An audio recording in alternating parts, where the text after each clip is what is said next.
Hello and welcome to Sideways. This week we're talking about feeling as if you're not up to the responsibilities you've been given, or that your achievements are not really worthy of the positive feedback that you receive. There's some chat about the seasonality of mangoes.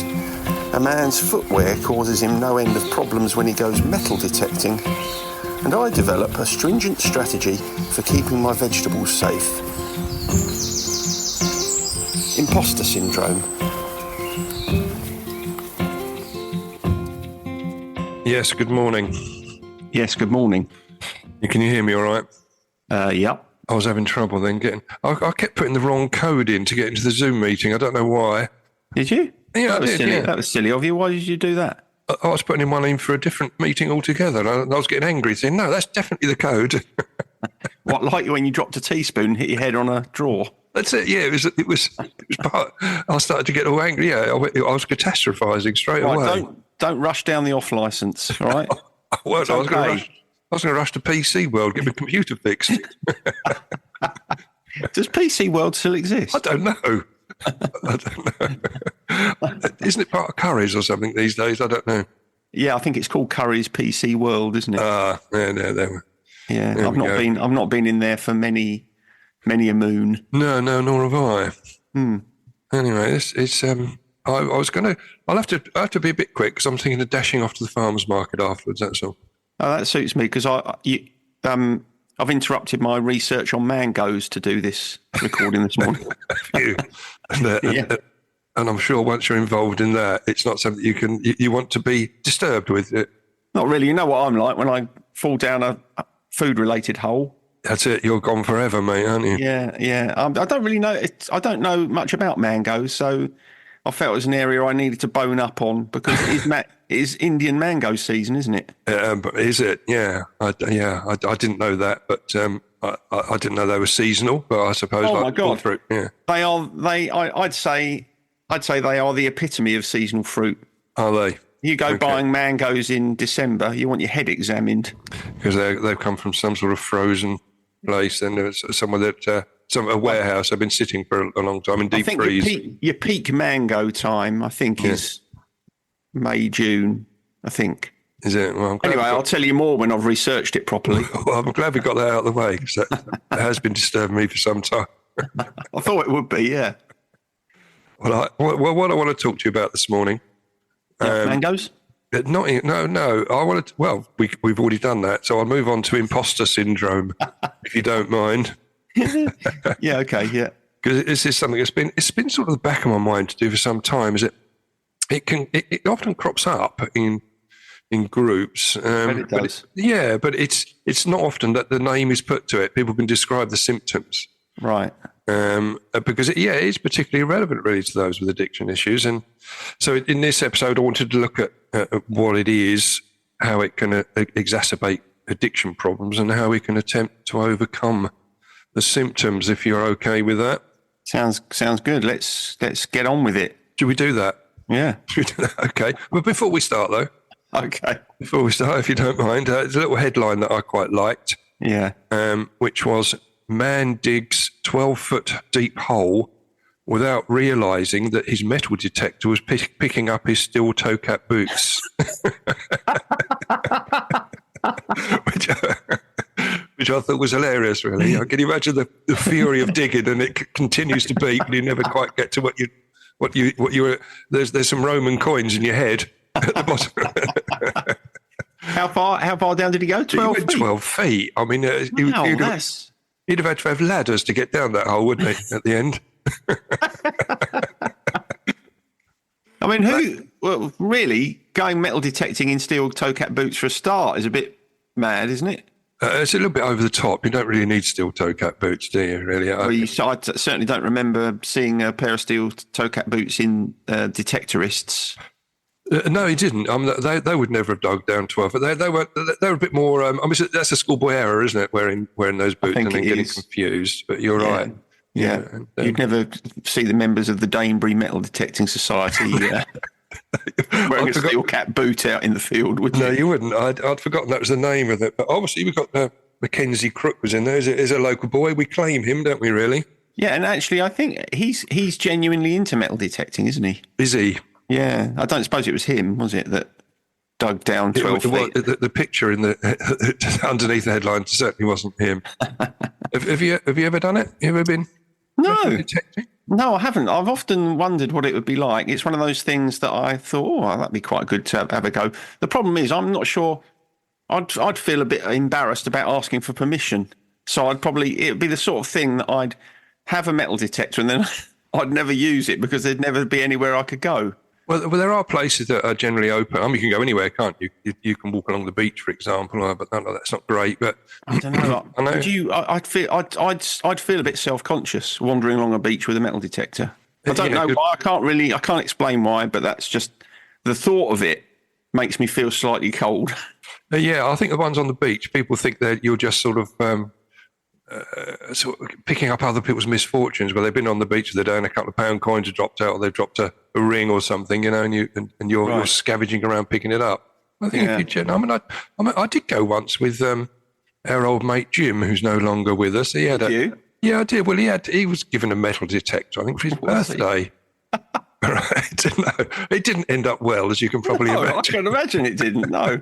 Well, I remember because we went across to, I can't remember, it's in Sutton Valence somewhere or something. There's an old small ruins, which is open to the public. We went round there. But we'd met we were going to meet a couple of people who also had metal detectors there, one of his mates. And we spent the whole time there looking for this bloke's keys he dropped.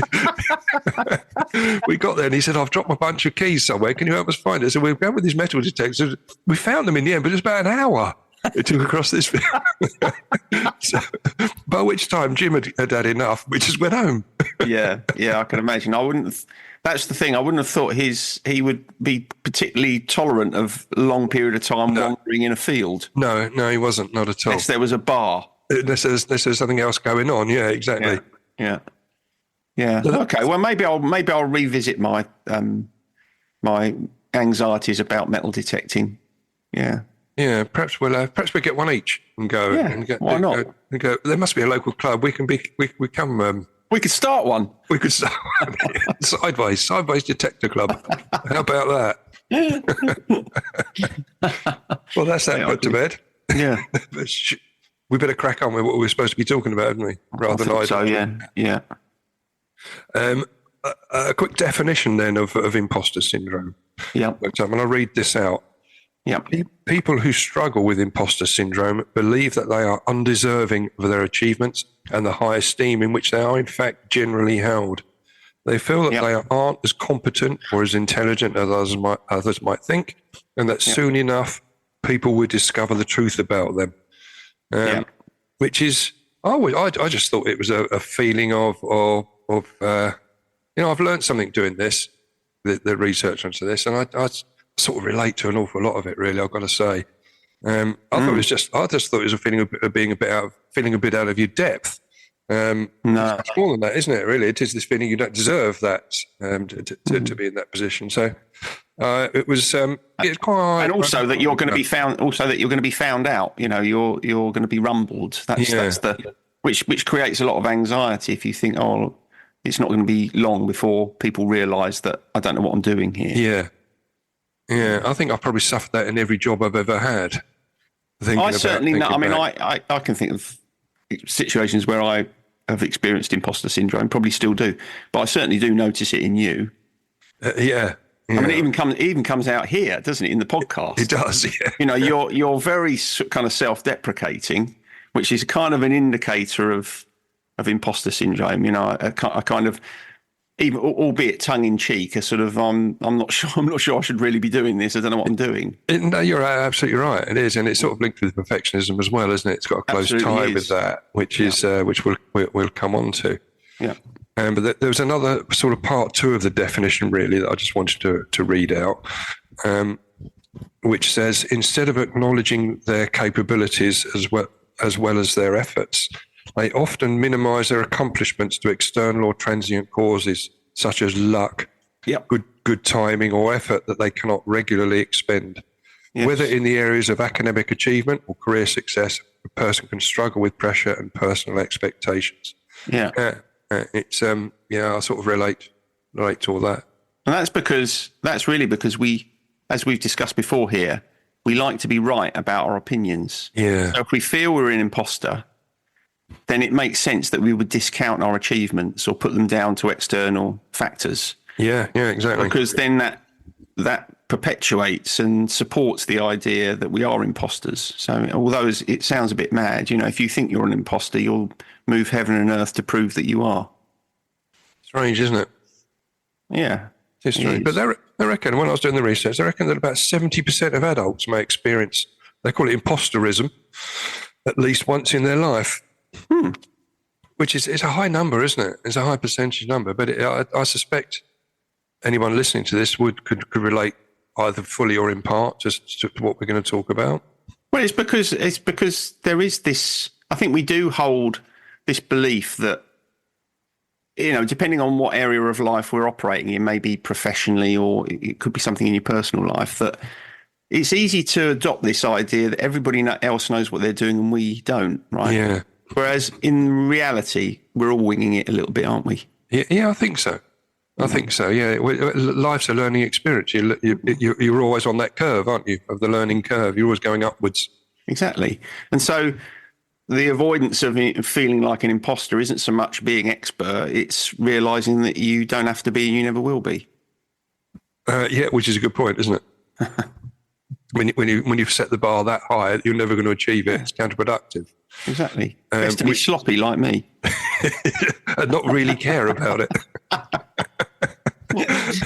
You don't give two hoots, do you? Well, in a lot of things I don't. I mean, some things I do. We'll probably come on to it. But I think, the area where most people would recognise some level of imposter syndrome is professionally. Yeah. And I certainly feel that. I sometimes start working with a client and think, I'll hear what they tell me and I think, blimey, can I deal with this? Have I got the expertise? Have I got the competence? And so I think that's just a natural state for us, really. It is. Are we? I think we're trying to get in someone else's head and thinking what they think effectively of us, aren't we?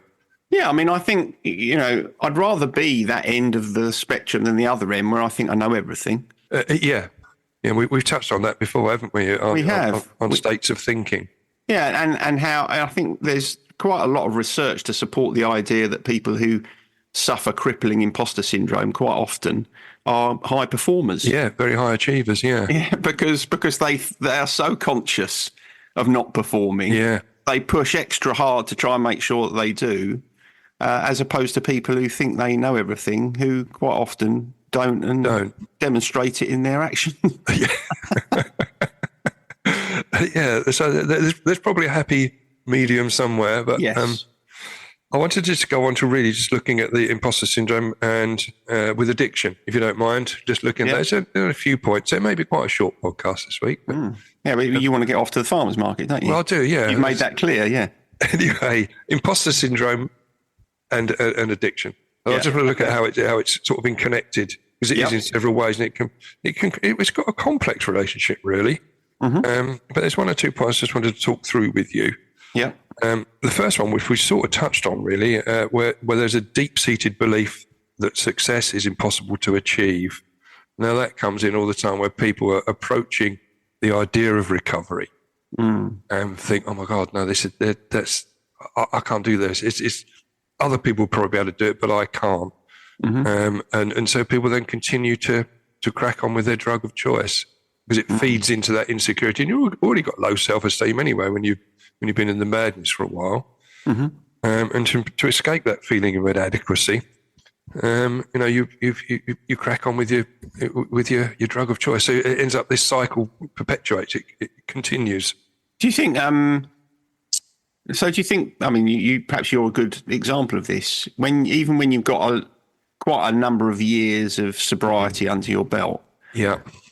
Do you think you're still prone to bouts of imposter syndrome? Am I going to be able to perpetuate this for my entire life? Do you still feel like that sometimes? Yeah. But it's rare, but no, you do. I suppose that only tends to happen when, if you do, if there's a trigger comes up and you think, "Oh God, why am I?" You berate yourself for thinking about having a drink. You know what I mean? And you feel like, yeah, perhaps this is a tough gig for me. And then sorry, go on. But it is very rare, and that is very much time related to the distance between yourself and your last drink. And what about when you're engaged in, as you are, working with other people who are in recovery? Yeah. So you are then in a professional capacity, working with people in recovery. I mean, that would feel to me as if in one way you'd be protected from feeling like an imposter there because you've kind of walked that walk. Yeah. But in another way, because you've been in that place and you know that vulnerability, I wonder if it does leave you kind of prone to feelings of feeling like an imposter when you're kind of trying to give other people guidance as to the best way to maintain their own sobriety. If you can join in other people's failures if you're not careful. Yeah. Which is you have to sort of buffer yourself from that to a certain extent, and you can't take that to, you can't get emotionally involved on that level. It's going to happen. But sometimes you think I'm obviously not good enough because I'm not giving the right advice, and these people are lapsing. Oh, okay. So that's okay. That's an interesting angle. Yeah. Yeah. This person's lapsed, therefore I must have failed them in some way. Yeah. Yeah. That gets easier over the years as well. You're able to take that on the chin, and the statistics are pretty poor in that area anyway. So it's not something that I'm, upsetting the tables on that, and making things worse. Yeah. Okay. The second point was an enduring feeling of incompetence, even after proving one's competency. I think a lot of us can relate to that. Well, I certainly can. So even though you may have done everything right and put everything in place, you still get this feeling that you're incompetent. And if you're doing that, if that someone in addiction and that ends up with a lapse, for example, then that's again it starts that cycle going again. The next point, which again links in with what we've been talking about with addiction and going into recovery, is the fear of failing to meet other people's expectations. Yeah. Now, we get that quite a lot where people are coming along, and those are the people you tend to, if they're not doing it for themselves, they're doing it because other people have told them they must. Yeah. That's where the failure rate is at its worst. Yeah. But it's, I suppose, I've seen it happen. And so they don't think they can do it. And so they suddenly disappear from groups. They've gone back on the juice or the drugs because they haven't, the expectations from other people almost get to the point where I'm an alcoholic anyway, so I'm going to go and have a drink.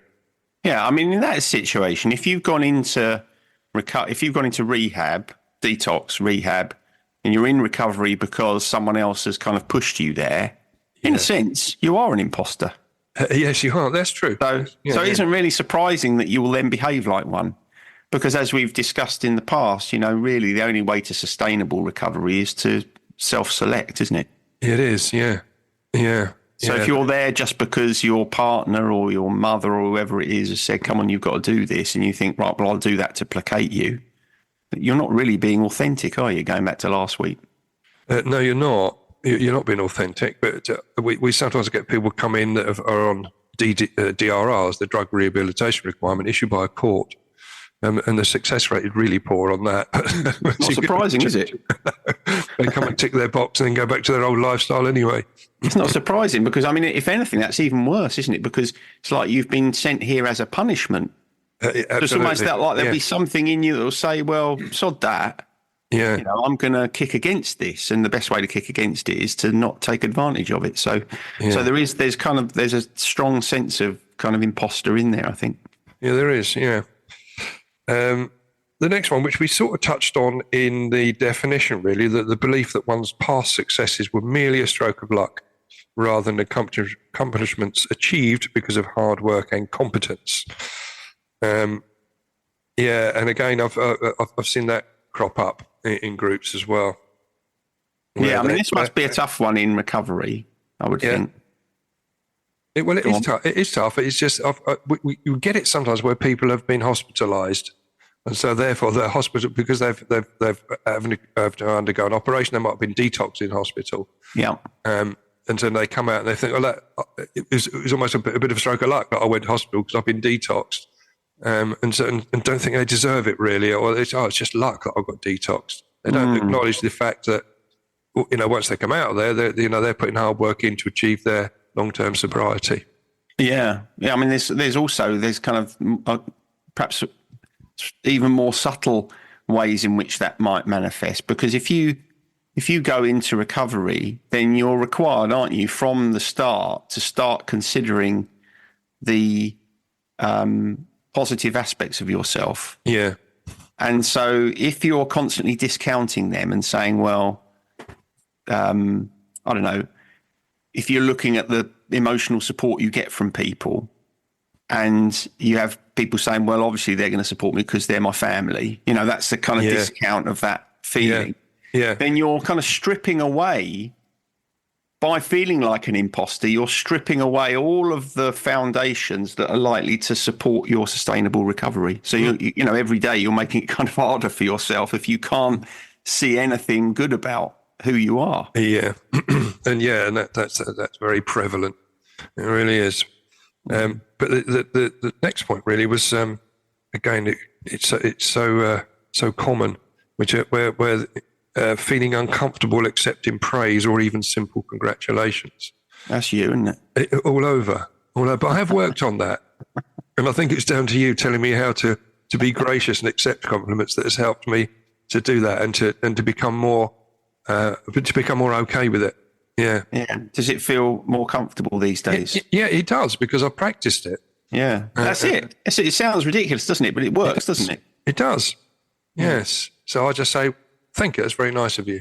Rather than just knock it back, say, where it is, I didn't really do much and this sort of thing. So I have learned to do that, and it does make you feel better. Very good. It does. Yeah. So that was it. Well, I wanted to go on to just briefly about how to overcome IS, as we call it in the trade. Yeah, okay. Well, I don't know if you had any thoughts on that, because I've just got a couple of little passages to read out, really. Well, I've got a few thoughts, but you read your passages out. I'll read the first one. Overcoming imposter syndrome involves changing a person's mindset about their own abilities. Imposters feel like they don't belong, so acknowledging their expertise and accomplishments is key, as is reminding themselves that they have earned their place in that academic or professional environment. Which again, that's work. I've started to do more work on that aspect of it as well. Yeah, I think it's almost like it would have almost been easy to use that and to go into gratitude after that one, because it is something which you can put on your gratitude list of or your achievement list, I suppose, rather than gratitude. Yeah. Yeah, I suppose the thing is that sometimes it's hard to recognise your achievements. So I think the two things that it's worth considering are, first, when you hold a kind of negative belief about yourself, at least allow yourself to get to the point where you challenge it. Yeah. Don't just take it as read. When you hear yourself saying, oh, well, I don't deserve this, or I'm no good at that, or whatever it is, I'm not suggesting you can suddenly say, oh, no, I'm really good at it, or I really deserve this, but challenge it. So say to yourself, well, what evidence have I got to actually prove that that's the case? I think I'm terrible at this. Well, let's look at the evidence. And then as part of looking at the evidence, I think you also then have to force yourself to look at any evidence that's in mitigation. Well, what seems to contradict this? And so I think sometimes that kind of cognitive restructuring process requires some kind of specific focus. So it isn't enough for you just to try and change your feeling. You have to notice the feeling, you have to interrogate the feeling, and then you have to consider the evidence that seems to contradict it. And I think that's one of the most effective ways of dealing with imposter syndrome. Have you got other comments here? That sort of leads on to the next one, really. Good. Right. Which about people should stay focused on measuring their own achievements. Yes, exactly. Instead of comparing themselves to others.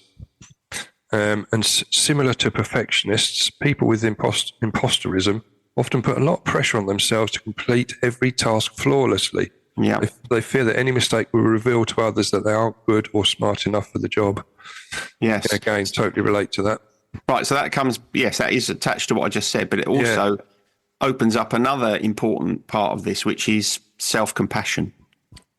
So that statement's really about, don't be so hard on yourself. Be a bit kinder. Show yourself a little bit of empathy and compassion.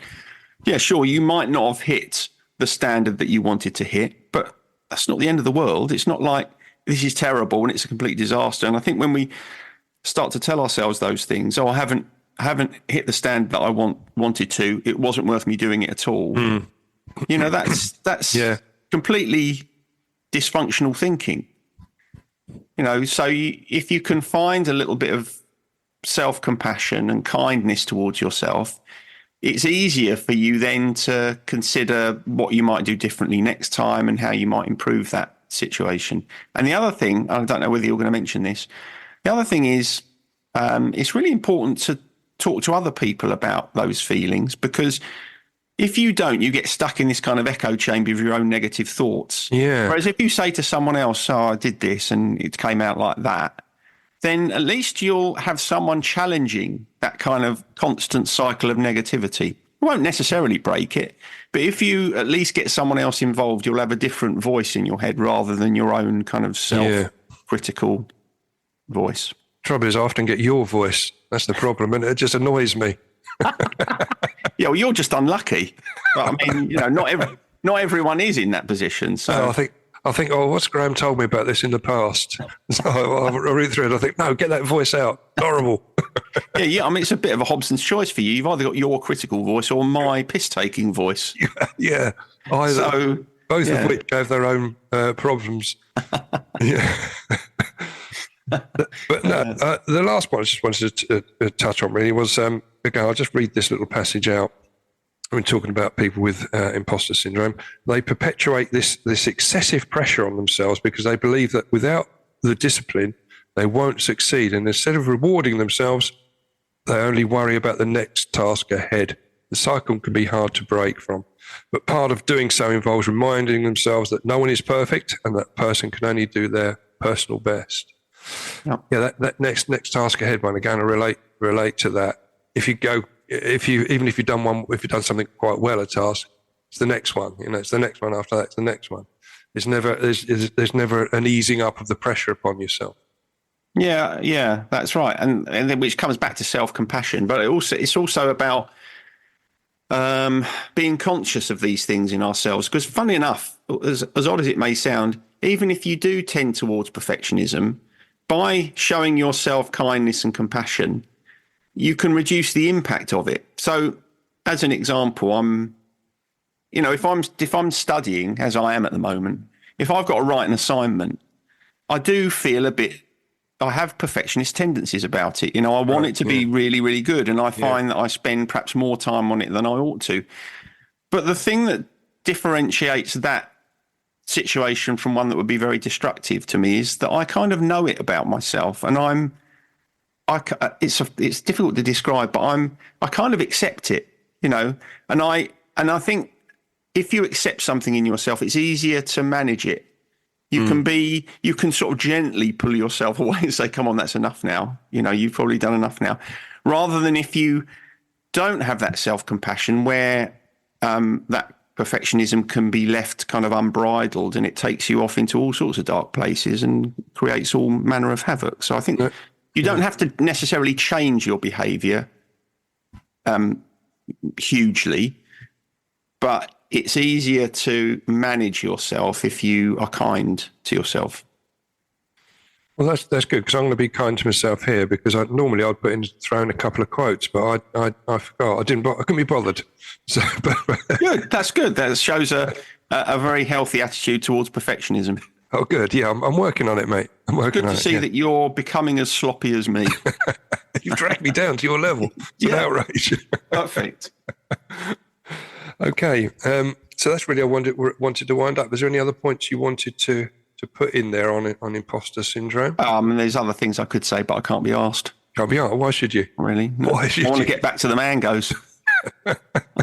Yeah, why should you give your advice away for free anyway? Yeah, well, exactly. I'm not getting paid for this, am I? No, exactly. What do you expect, listener? So needy, aren't they, some people? Yeah, God. Honestly, some people are never bloody satisfied. Well, should we go on to the, do you want to do the conundrum feature then before we go on to okay. Yeah, here's the conundrum feature. Actually, this kind of fits This week fits with your topic, kind of. Right, so the question is, should you tell someone if their art is of poor quality?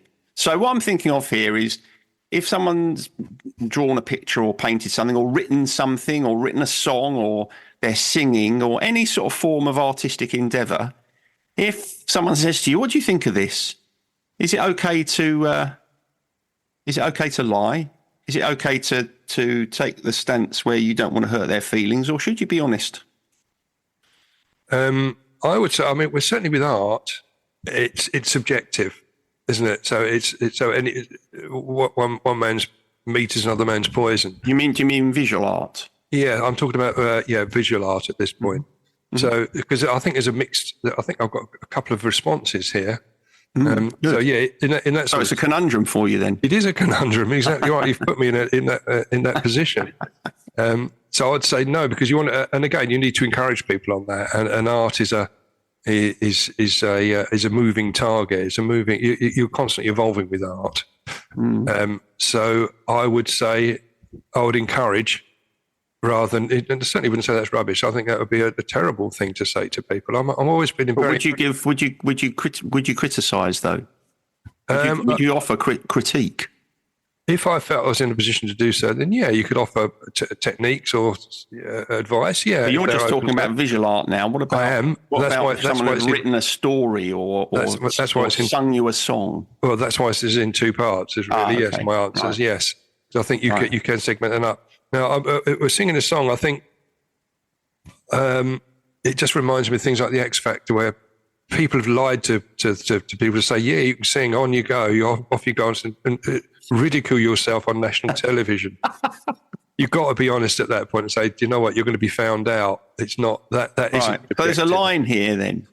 There is a line, yeah. And I think, when you visual arts is okay, because you can work on that quietly in the background. But certainly with things like that, I think you've got to be honest, haven't you, to stop people making fools of themselves. And they're quite clearly. Is that where the line is? Is the line, if you think someone is through labouring under a misapprehension about their ability, they're going to waste enormous amounts of time and risk public shaming? You should probably step in and tell them. Yeah, I do. But again, I think you've got to think further on that, because I've gone straight to X Factor and national TV, where perhaps someone's singing to themselves. Doesn't really matter, does it? You know, but people aren't likely to ask you what you think of their singing if they're singing to themselves in the shower, are they? But no. So yeah, I'd probably be a bit more brutal in that respect, rather than. But again, I suppose it depends on their age. If you want to encourage them and say, yeah, I mean, we're not talking about sort of a 5-year-old comes and shows you their picture and you go, that's rubbish. Get that off my fridge. Doesn't look anything like a cow, does it? Yeah. It's going nowhere near the fridge. That one's going straight in the bin. Yeah, exactly. As I've said before, I think we all need an honest friend, don't we? Someone who's straight. And, well, what's your take on that then? I'm interested. What you think? I don't think I think I probably feel similarly to you. What is going to be most helpful and useful for this person in terms of my feedback? Yeah. I think if you just tell someone, that's great, just to make them feel okay and because it avoids awkwardness, I don't think that's okay. I think sometimes you need to be honest. So I'll send you a load of my art later then.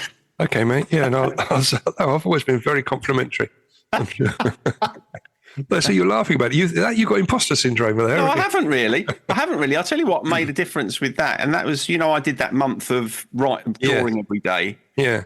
And I found, but I mean, I haven't done any drawing for a bit, but I found that I started to. This is going to sound ridiculous, but I started to feel my way into a style. I thought, this is just the way I draw, right? It doesn't really matter that it doesn't look like that or that. It's like, this is what I do, and there's something quite comforting about that, actually, and I think that is a route to preventing yourself from constant comparison externally.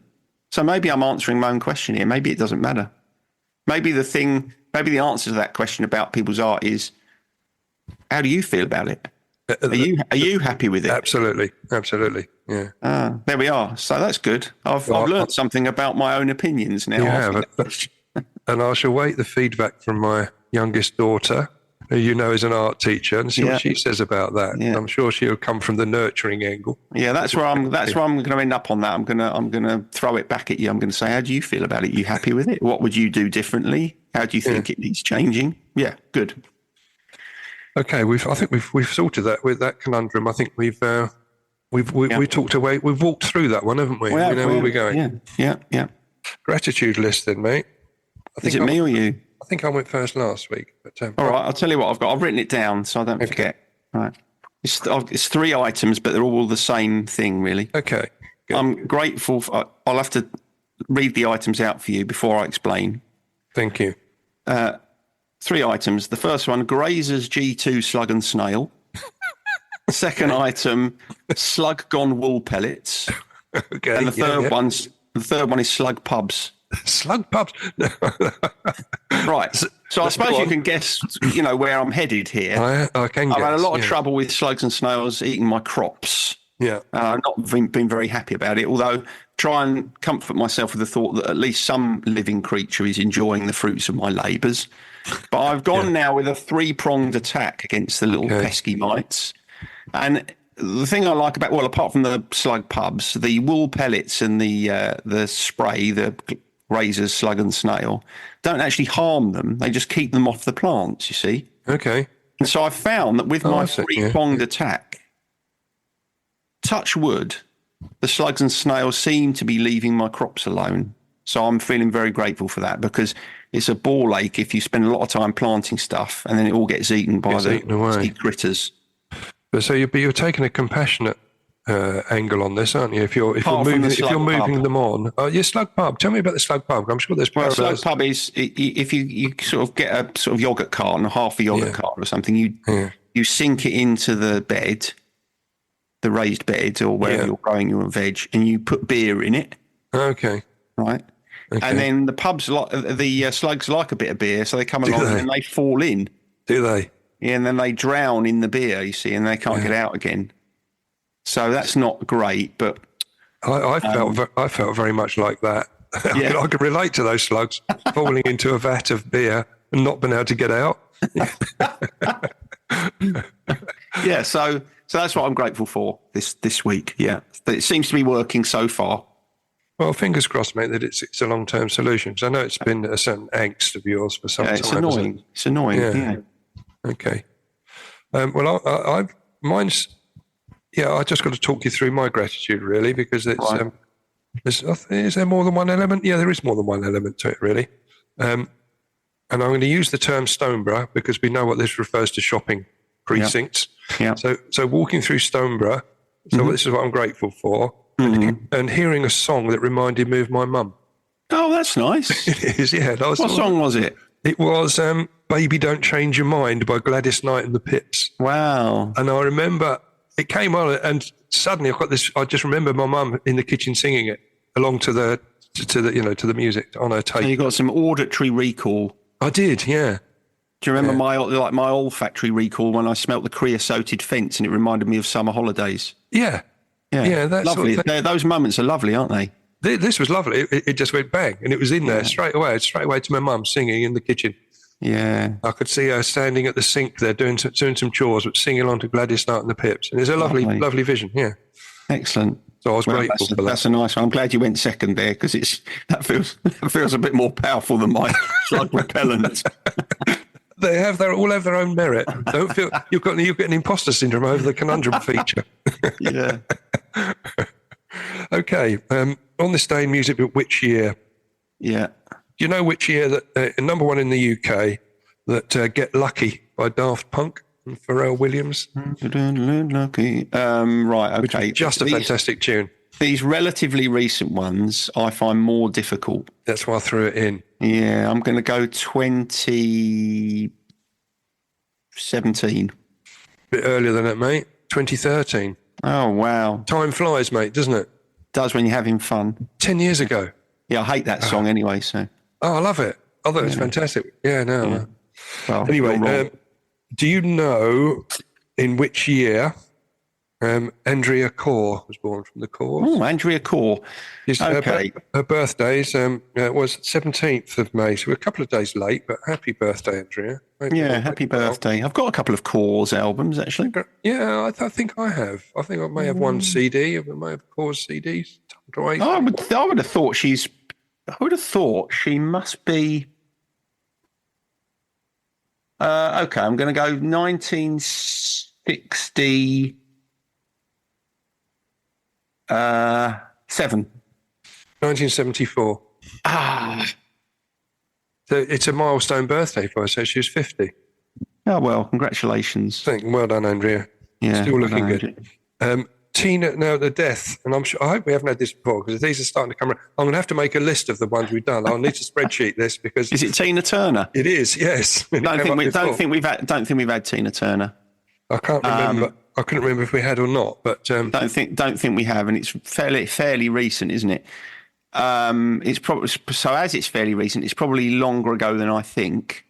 It's probably 2021, 2023. Oh, for God's sake! So you got 0 points today. Couple a little bit wide of the mark, but they're all tough. Well, I don't care. Do you feel like you're rubbish at this now? No, I feel like I've always been rubbish at this. Oh, that's okay. The imposter syndrome doesn't count there, then? It doesn't really matter, though, because I think imposter syndrome only really takes hold when you care about it. Yeah, and I think not getting the questions right, I can live with it. You're not going to break stride, are you? No, I'm not going to break stride. I mean, I feel happy when I get them right, but it doesn't ruin my day when I don't. Good man. All right. Anyway, you get off to the farmer's market. I'm going to. All right. See you later. Laters. Bye. Bye. Sideways was created by Graham Landy and Martin Pankhurst. If you want to read more about our work or sort through the extensive archive of past episodes, just visit grahamlandy-wellbeing.co.uk/sideways-podcast. You can follow us on Twitter or Facebook or Instagram at Sideways Podcast. And you can email us if you have a question or if there's something you'd like us to cover. But most of all, we want to tell you how grateful we are that you come and listen. And we ask that if you've enjoyed what you've heard, that you spread the word. And we'll see you next week.